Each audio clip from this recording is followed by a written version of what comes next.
Em meio ao vai e vem das taxas, talvez 10, 15%, não se sabe quanto que vai cobrar, não se sabe de quem vai cobrar, empresas estão dispostas a entrar na justiça americana para pedir o reembolso dos valores pagos. Quem nos explica este imbróglio jurídico de dimensões bilionárias é Gustavo Vaz, tributarista internacional e pesquisador associado da Universidade de Nova York. Seja bem-vindo à nossa programação, Gustavo. Que prazer tê-lo por aqui. Muito obrigado, igualmente. Muito obrigado pelo convite. É um prazer estar aqui com vocês agora. Há embasamento legal para essas empresas cobrarem de Donald Trump, cobrarem do governo dos Estados Unidos o reembolso das tarifas? Eu lembro que a cadeia é gigante. Tem empresa de fruta no Brasil que deu desconto proporcional ao quanto tinha de taxa só para se livrar da produção. Foi lá e colocou 50% de desconto, vendeu para os seus compradores lá nos Estados Unidos que pagaram a taxa de 50%. Aí agora o pessoal quer entrar na justiça. Tem embasamento jurídico para que isso aconteça? Exatamente, essa é uma excelente pergunta. O embasamento jurídico, ele existe, porque essa decisão que considerou todas as tarifas ilegais faz com que essas tarifas, em última instância, a cobrança ligada a essas tarifas, que ela gere esse direito de reembolso. A grande questão aqui é que a Suprema Corte, ela não tocou no assunto do reembolso. Ela não estabeleceu quem tem direito ao reembolso, qual vai ser o procedimento, qual que vai ser o prazo para a realização desse reembolso, o que me parece até uma decisão sensata. De um ponto de vista, a decisão ela estava ligada à legalidade ou ilegalidade das tarifas, e isso evita também, até certo ponto, um desgaste maior ainda da corte, que já foi atacado pelo governo Trump, pelo próprio Trump pessoalmente por causa da decisão, que foi considerada desfavorável ao governo. Agora, elas tendo consideradas ilegais, a princípio, quem tem o direito realmente de exigir esse reembolso são as importadoras americanas, que são aquelas responsáveis por recolher esse tributo. Em última instância, quem suporta o ônus econômico dessas tarifas é o consumidor final americano. Mas, apesar deles suportarem esse ônus econômico, quem é responsável pelo recolhimento e, dessa forma, tem em primeira mão o direito de reembolso são as importadoras americanas. Entretanto, como você muito bem pontuou, é claro que isso afetou diretamente exportadores no Brasil e no mundo. E com relação a esses exportadores, o que eles têm que avaliar no caso a caso é realmente a relação contratual, ou seja, de natureza mais horizontal, diferentemente da relação que os importadores americanos têm com o governo dos Estados Unidos, para tentar reaver ou compensar parte dos danos sofridos por causa dessas tarifas que foram consideradas ilegais. Vale lembrar que não foram todas as tarifas consideradas ilegais, são aquelas de natureza recíproca, inicialmente instauradas, em especial contra o Brasil, contra a China, mas no mundo todo, mas é realmente ainda um momento de muita incerteza, porque a Suprema Corte não tratou do assunto, o governo americano já indicou que vai querer questionar legalmente a cobrança dessas tarifas, e já temos iniciativas por parte do Congresso americano, uma minoria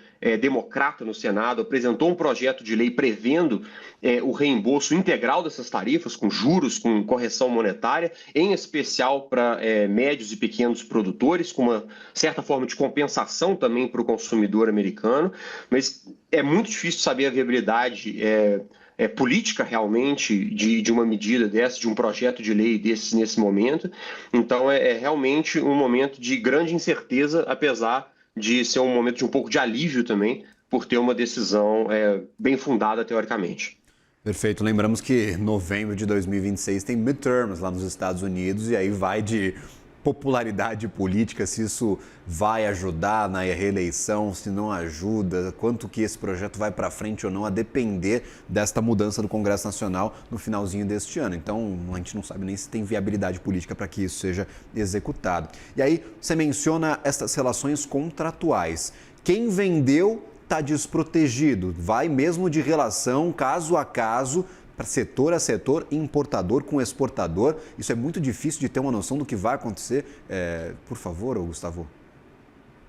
Então, eu não diria que eles estão desprotegidos, é porque quando há uma relação comercial internacional, assim, os contratos quando elaborados com cuidado, eles vão ter cláusulas que prevêem situações imprevistas, um aumento súbito de preços, uma questão, às vezes, de tarifas, de importação, um problema no comércio internacional, problemas ligados ao transporte. Então, essa questão da relação dos exportadores brasileiros com os importadores dos Estados Unidos se resolve, em especial, a partir de uma relação civil, uma relação contratual mesmo. Então tem que ser feita uma avaliação com muito cuidado de qual foi o contrato assinado entre essas partes envolvidas. Mas a minha recomendação aqui, mas mais uma vez, isso não vale para todos, isso tem que ser realmente avaliado caso a caso por um profissional, realmente a tentativa de contato dos exportadores brasileiros com os respectivos importadores nos Estados Unidos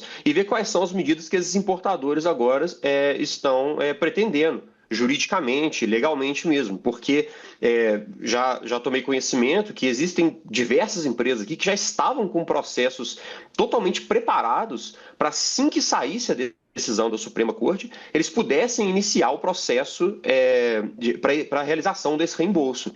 Então, nós vemos aí uma manifestação do Trump que fala, não, nós vamos questionar, nós vamos lutar, nós vamos brigar legalmente, isso pode demorar 2, 5 anos. O intuito aqui, é claro, é manter, né, esse valor que já foi arrecadado pelo governo e, a meu ver, também protelar o problema, empurrar o problema para frente para uma possível próxima administração também.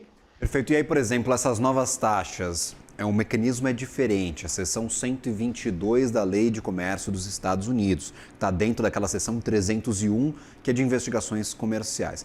Emergencial, de acordo com um déficit comercial muito grande, é a carinha do que os Estados Unidos está vivendo hoje. Déficits bilionários, se não trilionários, em alguns anos que passaram aí no período recente. Tem mais embasamento na tua visão? Essas taxas são mais protegidas em termos até de arquitetura da tarifa do que eram as taxas do Dia da Libertação, essas taxas recíprocas que Donald Trump anunciou no ano passado?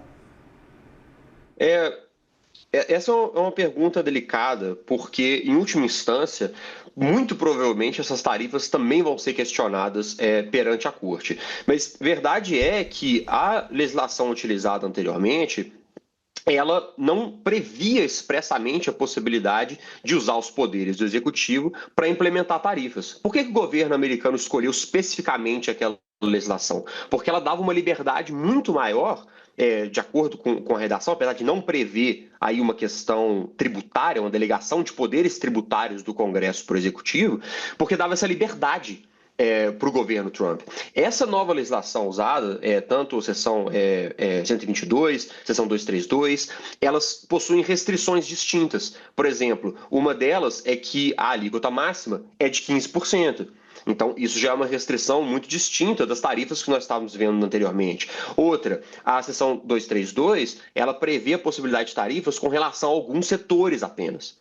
Então, em verdade, hoje os poderes do governo Trump, eles estão muito mais restritos. Foi uma decisão que foi, sem a menor sombra de dúvidas, a maior derrota para o governo Trump até agora.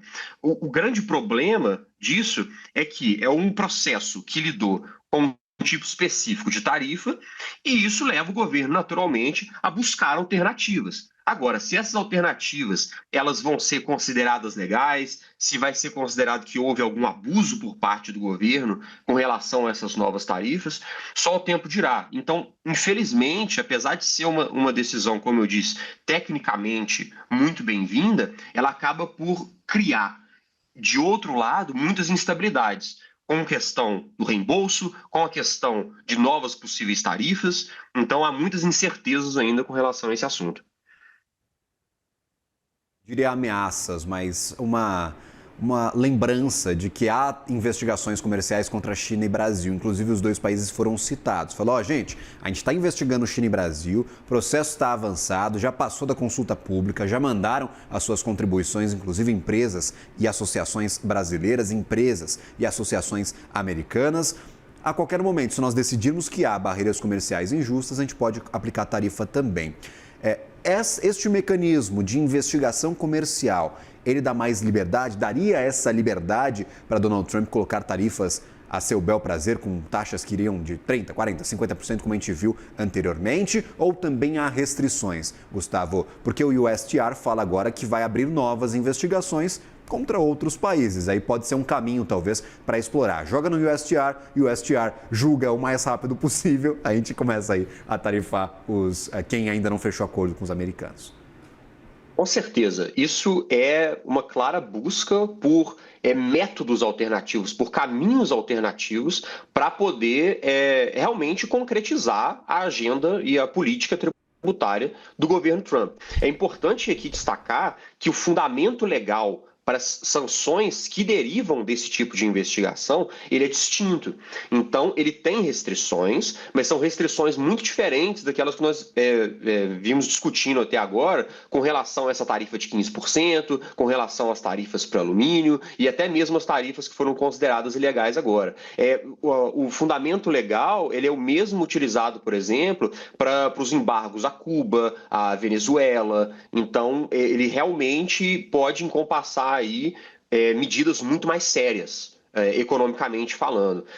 Eu não sei até que ponto isso realmente vai se concretizar com relação a parceiros comerciais importantes como a China ou o Brasil, mas tem que realmente ser considerado como uma possibilidade. Uma possibilidade. O que vai acontecer nós não sabemos. É um tweet. Estamos a um tweet do caos total para o comércio mundial, sempre com Donald Trump à frente da Casa Branca. A gente já viu isso acontecer em outras ocasiões aí ao longo do ano passado. Gustavo Vaz, sempre bem-vindo à nossa programação. Obrigado por nos ajudar a entender este cenário, meu caro. Lhe desejo um ótimo dia e até uma próxima. Igualmente, foi um prazer. Até a próxima. Valeu, bom trabalho.